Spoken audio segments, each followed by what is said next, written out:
ফরিদপুরের ভাঙ্গায় চিহ্নিত মাদক ব্যবসায়ীদের বাড়িঘরে ভাঙচুর ও অগ্নিসংযোগ। ফরিদপুরের ভাঙ্গা উপজেলায় চিহ্নিত মাদক ব্যবসায়ীদের বিরুদ্ধে ক্ষোভ প্রকাশ করতে তাদের কয়েকটি বাড়িঘরে ভাঙচুর ও অগ্নিসংযোগের ঘটনা ঘটেছে।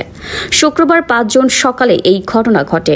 স্থানীয় সূত্রে জানা যায়, দীর্ঘদিন ধরে এলাকায় মাদক ব্যবসা ও সংশ্লিষ্ট কর্মকাণ্ড নিয়ে সাধারণ মানুষের মধ্যে ক্ষোভ বিরাজ করছিল। এরই ধারাবাহিকতায় সকালে উত্তেজিত জনতা কয়েকজন চিহ্নিত মাদক কারবারির বাড়িতে হামলা চালায়। এ সময় বাড়িঘরে ভাঙচুরের পাশাপাশি অগ্নিসংযোগের ঘটনাও ঘটে। খবর পেয়ে পুলিশ ও স্থানীয় প্রশাসনের সদস্যরা ঘটনাস্থলে পৌঁছে পরিস্থিতি নিয়ন্ত্রণে আনে। অগ্নি নির্বাপন কর্মকর্মীরা আগুন নিয়ন্ত্রণে কাজ করে। স্থানীয় বাসিন্দাদের অভিযোগ, দীর্ঘদিন ধরে মাদক ব্যবসার কারণে এলাকায় সামাজিক পরিবেশ ক্ষতিগ্রস্ত হচ্ছিল। তবে আইন নিজের হাতে তুলে নেওয়ার ঘটনাকে সমর্থন করেননি অনেকেই। এই বিষয়ে আইন শৃঙ্খলা বাহিনীর কর্মকর্তারা জানিয়েছেন, ঘটনাটি তদন্ত করে দেখা হচ্ছে।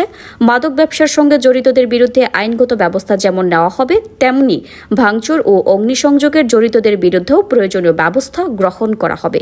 বর্তমানে এলাকায় পুলিশ মোতায়েন করা হয়েছে এবং পরিস্থিতি নিয়ন্ত্রণে আছে বলে জানাচ্ছে প্রশাসন।